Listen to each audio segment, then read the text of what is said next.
Hello students.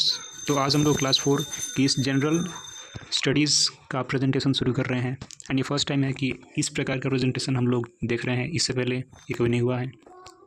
हाँ, और इसमें हम करने क्या वाले हैं तो आप इतना जानो कि हम एक ऐसे प्रेजेंटेशन को आज से शुरू कर रहे हैं जिसमें साइंस सब्जेक्ट, एसएसटी सब्जेक्ट और इसके अलावा हमारा इंग्लिश एंड इवन मैथ, ये सारे ओवरऑल हमारे टॉपिक्स सब्जेक्ट्स के कवर हो जाएंगे। एंड इसमें ये नहीं है कि सिर्फ एसएसटी होगा, सिर्फ साइंस होगा, नहीं, कॉम्बाइंड फॉर्म। बट लाइक हम लोग इसको एक क्रम में लेकर चलेंगे, लाइक पहले एसएसटी, फिर साइंस एंड फिर उसके बाद जो भी अदर सब्जेक्ट्स होंगे, इंग्लिश या फिर मैथ, तो इस प्रकार। और बुक में जो भी चैप्टर्स हैं, जो भी सब्जेक्ट्स हैं, खास करके जीके में, तो वो तो जीके का अलग प्रेजेंटेशन होगा, लेकिन ये कॉम्बाइंड फॉर्म है, ये सब विषय का जोड़ है, तो एक बेहतरीन शानदार रिवीजन इसके अनुसार। So let's begin this presentation. So class 4 की जनरल स्टडीज़, तो जनरल स्टडीज़ के नाम से ये प्रेजेंटेशन शुरू हो रहा है। सो जनरल कहने का मतलब कि सभी विषय का इसमें कॉम्बिनेशन मिलेगा, हम लोग बेहतरीन तरीके से रिविज़न करेंगे और आपकी ओवरऑल सब्जेक्ट जो है काफ़ी बेहतर हो जाएगी, इंप्रूव होगी, आपका बेहतर रिवीजन होगा। चलिए स्टार्ट करते हैं। तो ये कुछ एनिमेशंस लगे हुए हैं, इंट्रेंस इफेक्ट, इम्फेसिस और एग्जिट इफेक्ट्स। और ये जो सितारा टाइप का ग्लिटर टाइप का दिख रहा है आपको, ये वर्टेक्स ट्रांजिशन है। हाँ, तो मल्टीपल चॉइस क्वेश्चंस होने वाले हैं। इसमें भी कुछ इफेक्ट्स लगे हुए हैं, एनिमेशन शानदार। अब इसमें होगा कि आपको 3 ऑप्शंस होंगे और उन ऑप्शंस में से जो सही होगा उसको ठीक करना होगा। तो इसको शुरू करते हैं हम लोग। सो यहाँ पहले एसएसटी की से शुरुआत करेंगे, सोशल स्टडीज़ से। और यहाँ हमारे देश से संबंधित क्वेश्चन है कि इंडिया एशिया के किस पार्ट में होता है, किस पार्ट में लोकेटेड है। तो ये लाइक एशिया का एक पूरा फिगर हो गया। अब एशिया में क्या है कि हमारा देश इंडिया है, और जो इंडिया कंट्री जिसमें हम रहते हैं, हम इंडियंस, तो इंडिया किस पोर्शन में है, किस पार्ट में है। उससे पहले हम यहाँ पे डायरेक्शंस को डिनोट कर लेते हैं, नॉर्थ एंड ये ईस्ट और ये वेस्ट और ये साउथ। इतना तो हो गया। चलो, अब इतने एरिया को, ये हमारा इंडिया हो गया इतना। तो ये जो इंडिया है ये किस पोर्शन में है, तो यहाँ साउथ डायरेक्शन है। तो ये हमें ये साबित हो रहा है कि ये पोर्शन, ये वाला, इस साउथ में है। इंडिया एशिया के साउथ पोर्शन में लोकेटेड है, तो ये हमारा ऑप्शन हो जाएगा साउथ, साउदर्न पार्ट है एशिया का, साउदर्न मोस्ट। अब इंडिया के साउथ में क्या पड़ता है, इन तीनों में से इंडियन ओशियन की, हिमालयाज़ की, अरेबियन सी। इसको भी जानने के लिए हम यहाँ इंडिया का सेंट्रल और साउथर्न पोर्शन ड्रॉ करेंगे, बिकॉज ये एक पेनिनसुला है, 3 हिस्सों से पानी से घिरा हुआ है। तो अब क्या है कि यहाँ आप देखोगे तो यहाँ ये तो सारा पानी होगा, वाटर बॉडी, यहाँ से समुद्र शुरू हो जाता है। हमने पढ़ा है कि यहाँ पर जो है लाइक हमारा बंगाल की खाड़ी और यहाँ अरब सागर है। यहाँ पर इस हिस्से में यहाँ हमारा पड़ता है क्या, इंडियन ओशियन। इंडियन ओशियन यहाँ पड़ता है साउथ में इसके, इंडिया का ये साउथ पार्ट, ये ईस्ट, ये वेस्ट, ये नॉर्थ, थोड़ा ज़्यादा इसमें हो गया। हाँ, तो यहाँ हमारा ऑप्शन जो है इंडियन ओशियन हो जाएगा। इंडियन ओशियन जो है इंडिया के साउथ में है, और ये इकलौता ऐसा ओशियन है, इसको भी ध्यान देना है, जो किसी देश के नाम पर पड़ा, लाइक इंडियन ओशियन। बाकी भी ओशियंस हैं, पैसिफिक, अटलांटिक, जिसको आप लोगों ने जरूर पढ़ा होगा हिस्ट्री में। आगे है कि भारत का सबसे बड़ा राज्य क्षेत्रफल के हिसाब से, तो राजस्थान सबसे बड़ा राज्य है क्षेत्रफल के हिसाब से, एरिया वाइज। आने वाले क्वेश्चंस में कुछ ऐसे भी होंगे जो हमें थोड़े, अगर हमने रिवीजन बढ़िया से किया है तो ही हम उसको सॉल्व कर पाएंगे, और कुछ इजी भी होंगे। तो भारत के पड़ोसी देशों में से कौन सा पड़ोसी देश इनमें से एक नहीं है, तो श्रीलंका हमारा पड़ोसी देश है, चीन हमारा पड़ोसी देश है, जापान तो पड़ोसी देश नहीं है, हमें पता है। बट जैसा कि एमसीक्यू क्वेश्चंस हैं, तो जापान यहाँ सही हो जाएगा, क्योंकि जापान हमारा नेबर नहीं है, वो काफ़ी दूर लोकेटेड है। अब भारत गणतंत्र राष्ट्र कब बना, तो 2 झंडे फहराते हो आप लोग स्कूल में, तो 2 दिन होते हैं उसके, एक 26 जनवरी, एक 15 अगस्त। ये ऑप्शंस कंफ्यूज करने के लिए दिया हुआ है, इसका कोई प्रॉपर सिग्निफिकेंस नहीं।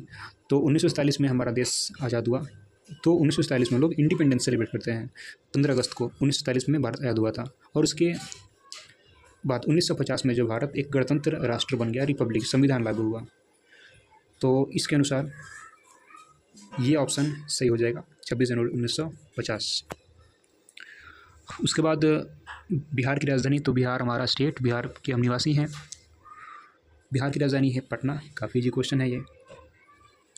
अगला क्वेश्चन है कि हिमालय पर्वत श्रृंखला को क्या नाम दिया गया है, तो नॉर्दर्न माउंटेन्स, पहली बात ये कि ये माउंटेन्स है हिमालय, ये प्लेन नहीं है ना ही घाट्स है। और माउंटेन्स भी है तो कहाँ पे, तो नॉर्दर्न माउंटेन्स, नॉर्थ इस पोर्शन में है हिमालयाज। इस ये वाला आर्क बना रहे हैं, ये वाला आर्क शेप ये फॉर्म कर रहे हैं। समझ में बात को। अगला क्वेश्चन, क्वेश्चन नंबर 8 कि हिमालय की कितनी श्रृंखलाएँ हैं, कितनी रेंजेस हैं। तो लाइक पर्वत होता है ना, इस बात को ध्यान रखना थोड़ा सा कि जो ये पर्वत है तो एक सिंगल माउंटेन इस प्रकार कहीं नहीं होता है कि एक माउंटेन है और फिर बहुत दूर जाकर के फिर एक और माउंटेन, फिर तीसरा और माउंटेन। तो लाइक ये एक क्रम में, एक सीक्वेंस में होते हैं। तो माउंटेन रेंज की जब बात करते हैं तो इस प्रकार ये माउंटेन रेंजेस होते हैं। माउंटेन रेंज इस प्रकार की, ये कोई छोटा कोई बड़ा उससे। अब उसी में हम लोग पढ़ते हैं ना कि जो सबसे ऊंचा गया है इस श्रृंखलाओं में, उसको हमने माउंट एवरेस्ट कह दिया, जो हाईएस्ट पीक हो गया। तो लाइक एक सीक्वेंस में होते हैं, कतार में। इस बात को समझना बहुत ज़रूरी है, एक सिंगल यूनिट में नहीं होते हैं वो। तो 3 श्रृंखलाएँ हैं हिमालय की, हिमाद्री, हिमाचल और शिवालिक। और उनमें से ग्रेटर हिमालयाज़, मिडिल हिमालयाज़ और लेसर हिमालयाज़ में हिमालय की तीनों श्रृंखलाएँ जो है विभाजित हैं।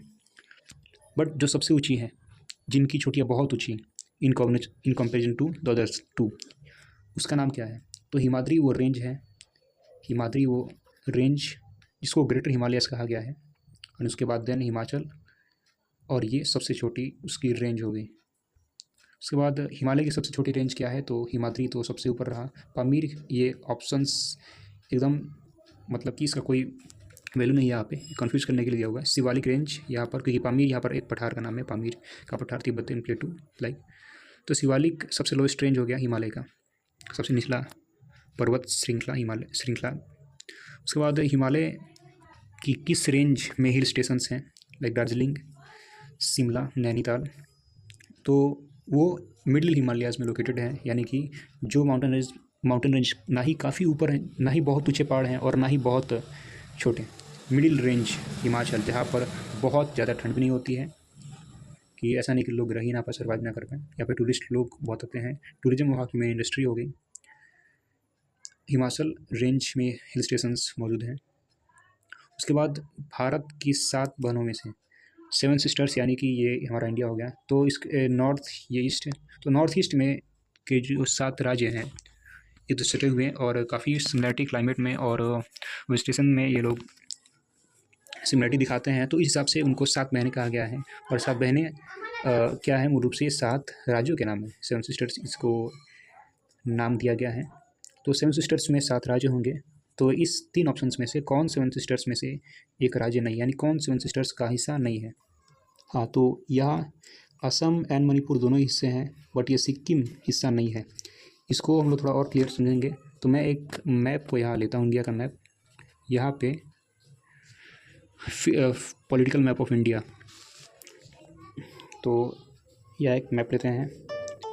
₹25 received on PhonePe। अब इस मैप में आप लोग, ये तो थोड़ा क्लियर नहीं दिख रहा है।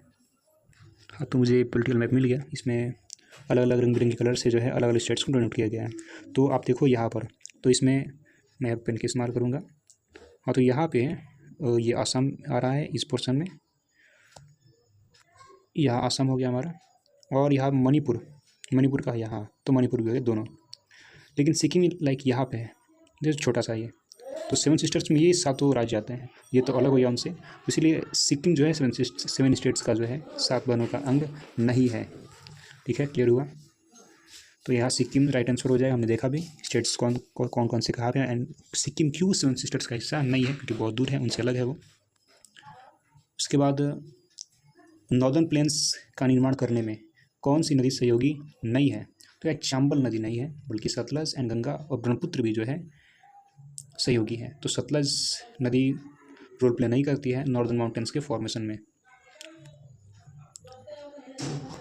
अगला क्वेश्चन है कि जो नदी कभी नहीं सूखती है और हमेशा वाटर फ्लो होता रहता है, तो उसे क्या, तो उसे पेरिनियल रिवर्स बोलते हैं। सीजनल इसीलिए नहीं होगा क्योंकि सीजनल नदियाँ ऐसे जिसमें कि किसी पर्टिकुलर सीज़न में पानी भरा रहता है और बाकी अदर सीजन्स में जो है सूखा रहता है। लेकिन जैसे एवरग्रीन फॉरेस्ट होते हैं वो सालों साल हरे भरे, उसी प्रकार तो पेरिनियल रिवर्स सालों साल पानी से लबालब भरा और वाटर फ्लो होते रहेंगे, उससे पेरिनियल रिवर्स। उसके बाद हिंदुओं का यहाँ पे पवित्र नदी ये गंगेज। आगे की गंगा एक्शन प्लान लॉन्च क्यों हुआ, क्या उसका एम था, क्या मकसद था? तो गंगा तो एक नदी है ना, तो ये वाला ऑप्शन हो जाएगा। उस नदी को साफ़ करने के लिए, गंगा नदी को साफ सुथरा करने के लिए, पॉल्यूशन फ्री करने के लिए, रखने के लिए इस प्लान को लॉन्च किया गया। उसके बाद भारत का सबसे बड़ा रेगिस्तान क्या है? तो थार डेजर्ट है। अब तो थार रेगिस्तान है इंडिया का सबसे बड़ा रेगिस्तान।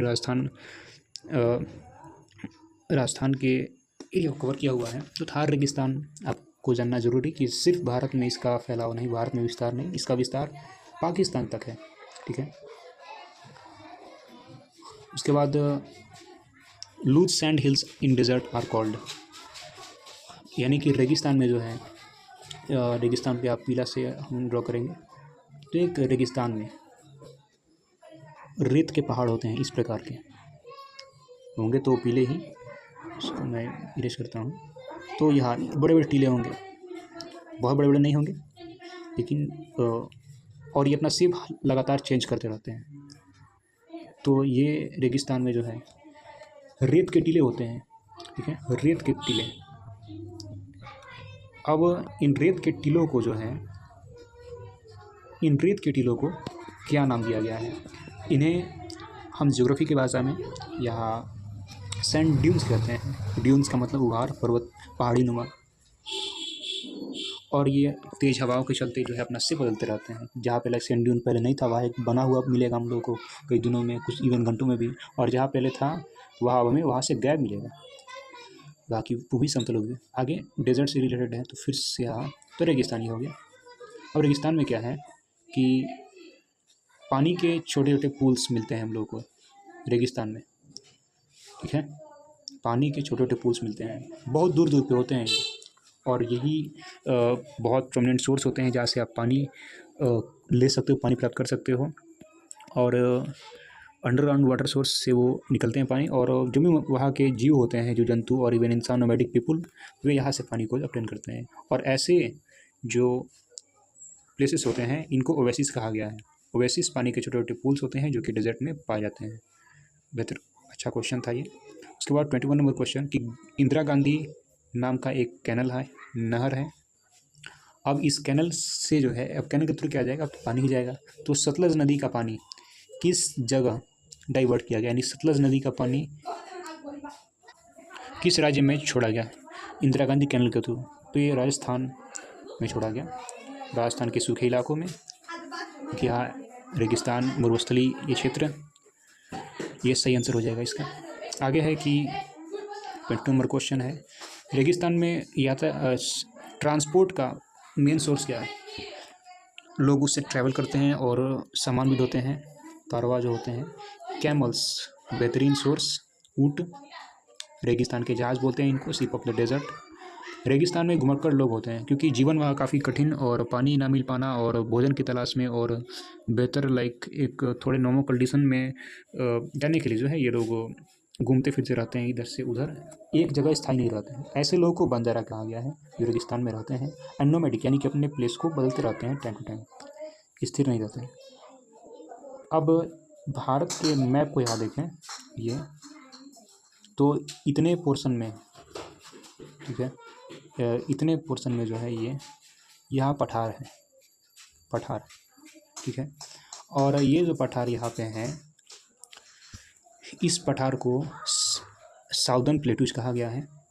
और एक नदी है, ठीक है, इस प्रकार का एक नदी जो इन पठार को दो हिस्सों में विभाजित करती है, दो हिस्सों में इसको बांट देती है। अब वो कौन सी नदी है? तो उस नदी का नाम है नर्मदा नदी। नर्मदा नदी प्लेटूस, भारत के जो साउदर्न प्लेटूस संपूर्ण पठारीय क्षेत्र, उसको दो हिस्सों में बांटने का काम करता है नर्मदा प्लेटू। और दो हिस्सों में बट करके कौन कौन हिस्से बनते हैं, उनका क्या नाम होता है, ये जानने को मिलेगा इस क्वेश्चन में। तो साउदर्न प्लेटूस के दो हिस्से हैं, एक हिस्सा जो है उसका नाम डिक्कन प्लेटू, एंड जो सेकेंड हिस्सा है उसका नाम है सेंट्रल हाईलैंड्स, ठीक है। आगे सेंट्रल हाईलैंड्स में पाई जाने वाली मिट्टी जिसका उपयोग अधिक और ये वहाँ प्रचुर मात्रा में ब्लैक सॉयल। उसके बाद डिक्कन प्लेटू का सबसे ऊंचा शिखर क्या है? तो अनाईमुड़ी सबसे ऊंचा शिखर है डिक्कन के पठार का, क्योंकि माउंटेन्स की तरफ प्लेटूज के भी जो है ऊंचे शिखर होते हैं। लाइक अगर यहाँ पे मैं एक प्लेटू को ड्रॉ करता हूँ इस प्रकार का, ये नहीं कि एकदम फ्लैट पूरा होगा, प्लेटू जैसे हो सकते हैं कि उनका सरफेस रफ हो इस प्रकार का, उसी में से कोई एक पोर्शन होगा जो काफ़ी ऊंचा गया होगा, उसको अनाईमुड़ी नाम दिया गया है, जो कि डेक्कन प्लेटू का सबसे ऊंचा शिखर है, जिसमें हम पढ़ते हैं हिमालय की सबसे ऊंची चोटी तो माउंट एवरेस्ट, उसी प्रकार पठार की भी चोटी। अब डेक्कन प्लेटू का सबसे लंबा नदी प्लेटूस के थ्रू नदी बहती है। ये गोदावरी सबसे लंबी नदी है डेक्कन प्लेटू के डेक्कन के पठार की। अगला क्वेश्चन है कि साउदर्न प्लेटू जो है इस किस राज्य के हिस्से नहीं है? उस राज्य में साउदर्न प्लेटू का हिस्सा नहीं पड़ता है, मणिपुर की, उड़ीसा की, झारखंड। तो मणिपुर तो क्या नॉर्थ ईस्ट का वो क्षेत्र हो गया, तो वहाँ तो पॉसिबल नहीं है। जैसे यहाँ देखो तो उड़ीसा ये वाला, तो मैं डेक्कन की पठार को अगर यहाँ डिनोट करूँ, पेन यहाँ में सिलेक्ट करता हूँ, ये लेते हैं, फिर ये लेते हैं, हाँ। अब इसको मैं यहाँ से करूँ तो पठार का क्षेत्र तो इतना होगा, इतना वाला। अब देखना मैं इसको इरेज करता हूँ यहाँ, अब देखना ये वाला, तो उड़ीसा तो यहाँ पे है, उसके बाद झारखंड जो है हमारा यहाँ पे एकदम ठीक बगल में उसके। अब इधर मूव करते हैं तो मणिपुर, ये तो बहुत उधर चला गया ना, इधर पूरे सेवन सिस्टर के सबसे यहाँ ईस्ट में, एक्सट्रीम ईस्ट। तो यहाँ तो कोई प्लेटू का विस्तार नहीं है, यहाँ जंगल है और इधर डेल्टा क्षेत्र, यहाँ खाड़ी, तो इसलिए मणिपुर ऑप्शन सही हो जाएगा। अगला क्वेश्चन कि कान्हा नेशनल पार्क कहाँ स्थित है? कान्हा नेशनल पार्क कहाँ स्थित है? मध्य प्रदेश में स्थित है। वहाँ 2 ज़िले हैं जहाँ तक इनका विस्तार फैला हुआ है, और उन दोनों जिलों का नाम बालाघाट और मंडला है। तो यहीं तक हम इस प्रेजेंटेशन का अंत करते हैं, ठीक है। और आप लोग मेहनत करें, अच्छे से स्टडी करें एंड टेक्नोलॉजी का प्रॉपर यूज़ करें, चाहे मोबाइल फ़ोन हो आपके पास, लैपटॉप, कंप्यूटर, पीसी, जो भी मटेरियल्स आपके पास। तो इसके बाद हम लोग करेंगे प्रैक्टिस अगले वीडियो में। ये आज के लिए इतना है।